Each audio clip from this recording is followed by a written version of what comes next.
If you're relocating to Memphis, you need to understand this map.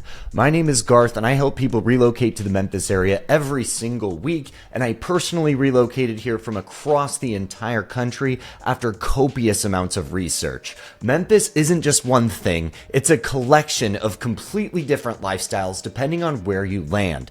And today, I'm going to walk you through a map of my personal opinions on each one of those areas. Before I hop into the map, you can call or text me at 253-737-8018 if you have any questions or you're looking to make a move yourself. So we're going to get straight into specifics of areas that have a negative connotation, stuff that a lot of people locally would avoid, things that people are going to love if you're a family and want the suburbs specifically, and I'm just going to go through them one by one. So let's start with the Memphis downtown core.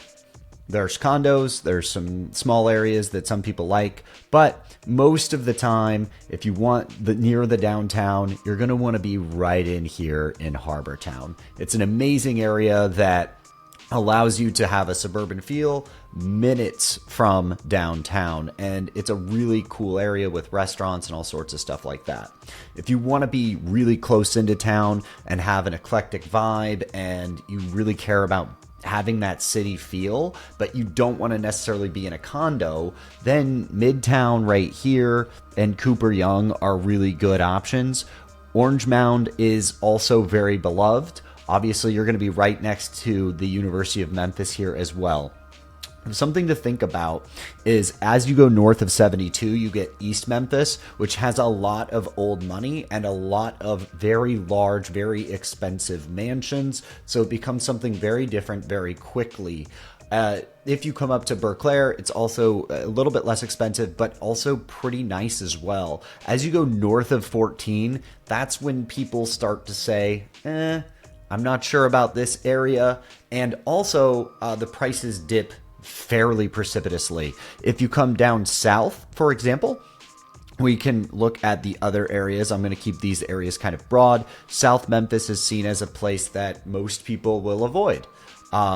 Whitehaven has some good areas, even though they're less expensive. If you go over near Graceland, that's a place that you're probably going to want to avoid. That is a little bit of a rough area, and most people do not like the area in general. But that's always the case near airports and things like that. I would say that's pretty common. Now, what happens when you get outside of the city, which I like to call the outside of the city, in other words, the start of the outside of the city, the 40-240 band. You see this first band? This is basically a highway, to me, that separates mostly downtown and downtown feel from the suburbs. And let's break down the suburbs. I already broke down these bottom ones here, but let's go up north and see what they're like. Fraser and Raleigh have a very negative stigma across the board when you talk to somebody that's local. I've found that it is also fairly pocketed. Some streets are really good, some streets aren't taken care of. Some streets see really nice lawns, other streets see cars in the yard. And so if you want to be very specific, if you're going to just north of 40, without going all the way up to Millington or Mumford or all the way up to Atoka. So let's just keep going all the way north so we can handle all of the north side. If you are in the military, a lot of people are gravitating towards Millington because there is so much build out happening. There's new restaurants, new shopping centers, new grocery stores, and a ton of new things still coming, especially with the potential expansion of the military base. So a lot of people are right here in Millington. If you want to be a little bit further out, get a little bit more land, Munford and Atoka are an amazing option, especially if you have to work out in on base or something like that. It is a really, really good area for good prices. Most people have nothing necessarily extremely positive to say, but also nothing negative, and the prices are fairly approachable, which is really good. So let's head south to a city that everybody has heard of. If you've looked up best areas in Memphis and in and around Memphis, you're going to hear East Memphis, Germantown, Collierville. They are the first ones that you will hear talked about. Germantown is basically where all of the original people from East Memphis went to after the city started originally expanding. And so you have things that are built a little bit newer. You have its own municipality, so its own police force and things like that. And the schools do, in general, get higher ratings in Germantown than in Memphis and in the core. And if you go all the way out to Collierville, that's what happened when it continued expanding and people wanted more new construction, newer infrastructure, new shopping centers, new roadways, and things like that. And that's what ended up happening with Collierville. It regularly gets some of the best school ratings across the board. It does do very, very well.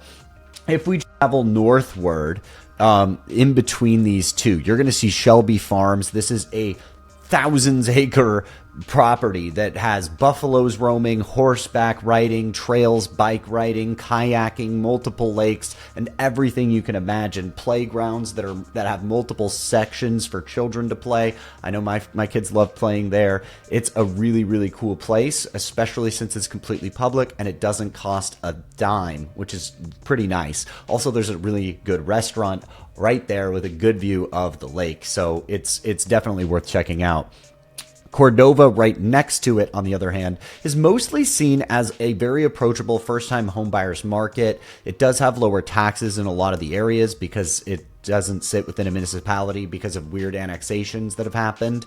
And then, for the most part, if you can go to Cordova, you're considering Bartlett. It has better schools in general. Its perception is a little higher. You have a lot of new construction happening in Bartlett, and public sentiment around Bartlett is really growing in the last 10 years. And I would say it's definitely a solid place to truly consider if you want an approachable price point.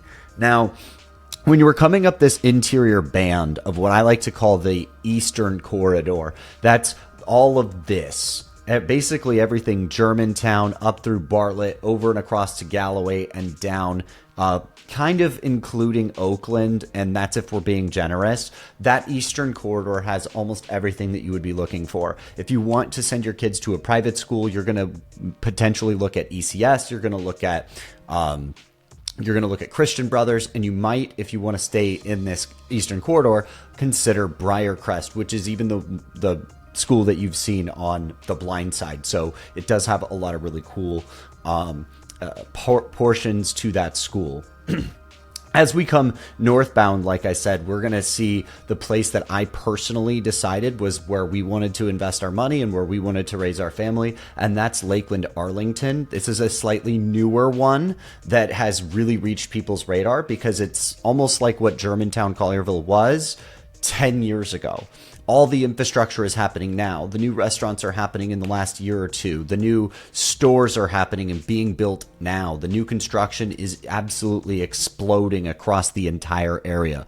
Both school districts are really highly regarded and get good ratings. All the parents love them. There's sporting complex, and you're very close to the main thoroughfares, so you can get in and out of the city still relatively quickly because of your close location and proximity to those thoroughfares. You also get some really cool lakes and things like that. And if you come out a little ways, you'll see that we're actually going to get a Buc-ee's here in Galloway. So that's only going to bolster the pricing of Arlington and Lakeland even further, and public sentiment around it. And I know that there are several more large restaurants eyeing the area for being placed, and those have not been announced yet, but I'm thinking there are going to be some cool ones. Now, the last place that I'm going to talk about here is going to be Oakland and Eads. So Oakland is an area that is not in Shelby County anymore, so you do get to avoid MLGW from a utilities perspective, and it is not in Shelby County, so the taxes are a little lower in Fayette. That being said, the time to get into the city is a lot longer. It doesn't look like it would be a lot longer, but trust me, it is. It's an extra 10 minutes or so each way from an Oakland commute. So that's something to think about. But the schools are not as rated as good, but the prices are considerably lower, very approachable. You can even get new construction from $3 to mid $400,000 range for good sized homes. So it's maybe something to consider if you're looking to be a little bit further out of the city in general. And safety is very, very high there.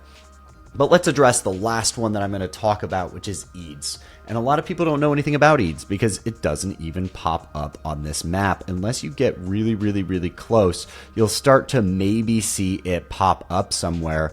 But Eads is a very small place right here. And it basically goes around this area.